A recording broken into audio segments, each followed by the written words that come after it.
Hello and welcome back to my channel.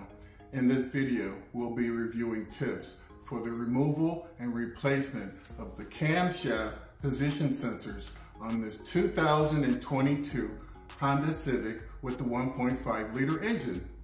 If you find my tips to be helpful, please like, subscribe, and comment.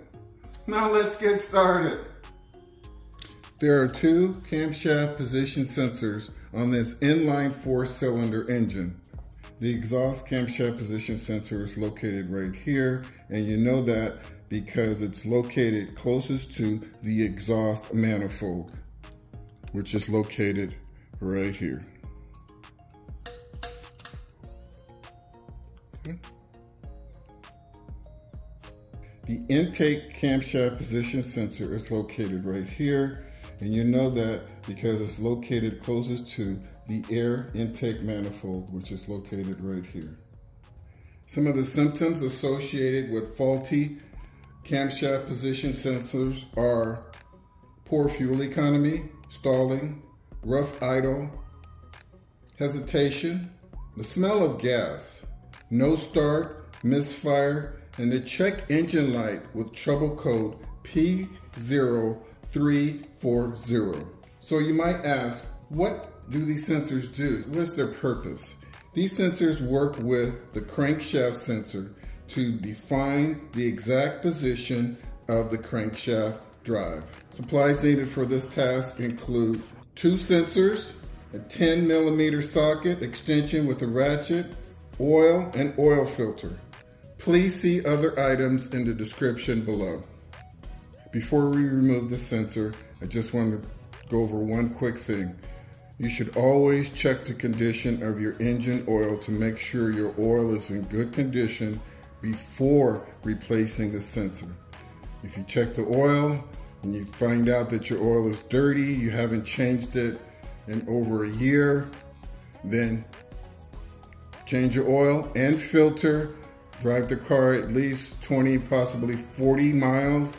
If the check engine light stays on, then I would proceed to check and or replace the camshaft position sensor.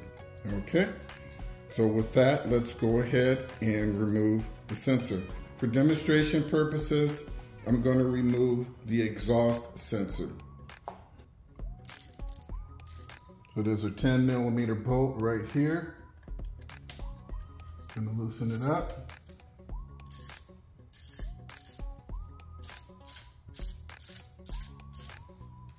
Very careful because you can drop it. Set it off to the side. I'm going to pull straight up on that sensor like that. Now that exposes the electrical connector and the locking tab. Press in on the locking tab and pull it away from the sensor. And there you have it. That is your exhaust camshaft sensor. Inspecting it from top to bottom, you have your connector there. Everything looks fine up top. I don't see any cracks. Moving down from top to bottom, if the O-ring is working, that area above the O-ring should be dry. Use your thumb to press in on the O-ring. If it feels a little soft, that means it's fine. The area below the O-ring should be coated with a light, clear coat of oil. It shouldn't be dirty, shouldn't be gray or brown. If it's gray or brown, do not replace this sensor until you replace your oil, okay? This part should last at least 90,000 miles easily, 200,000 miles if the oil is maintained. If the oil is not maintained, what will happen is the magnet in here will become weak over time, because if this is coated with sludge, the magnet it will be harder for the magnet to reach out and make that connection and transmit that signal to the engine. And so it'll struggle to do that. And the harder it struggles, that means that this component will wear out faster. So I probably said it 10 times now. Make sure your engine oil is very clean. Okay? With that, let's go ahead and replace this sensor.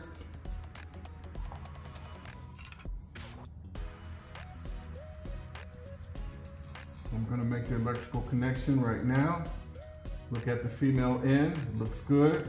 There's a gasket in there. It's there and it's not deformed. Make the connection. Click, it's locked, okay. Take the wire, take the sensor, press it in place, find my screw. Okay, being very careful, not drop that screw.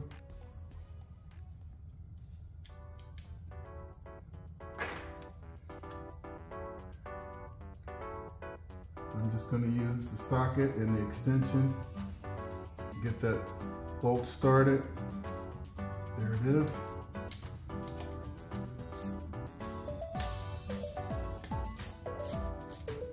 And it just needs to be snug. And I just want to say that both of these sensors can be removed and replaced in the same manner. And there you have it. Well, folks, that wraps up the removal and replacement of the camshaft position sensor on this 2022 Honda Civic with the 1.5 liter engine. I hope you found my tips to be helpful. Please like and subscribe. And until next time, drive defensively.